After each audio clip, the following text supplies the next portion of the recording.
ఎంత విషాదకరమైనటువంటి ఘటన మనం చూడగలం కదా.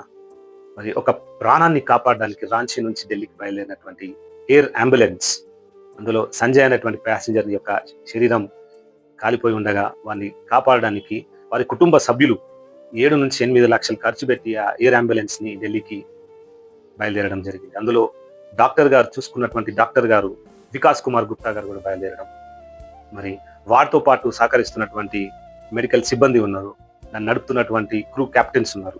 చూడండి, వారు ఊహించగలరా ఈరోజు ఈ విధంగా అవుతుందని? బయలుదేరి వెళ్ళిన వారు సిగ్నల్ రాక మరి దట్టమైనటువంటి అడవుల్లో కుప్పకూలి వారు ఈ లోకాన్ని విడిచి వెళ్ళి ఉన్నారు. ప్రియుడా, మరి వారికి సహకరించినటువంటి గవర్నమెంట్ అఫీషియల్స్ అందరూ హుటాహుటిన రాత్రి వారు అక్కడికి వెళ్ళి వారి యొక్క ఇన్ఫర్మేషన్ తీసుకొని వారి కుటుంబానికి మనము అండగా ఉండాలి. అనుదిన ప్రార్థనలో వారి కొరకు మీరు ప్రార్థించి బద్దులమై ఉన్నాం.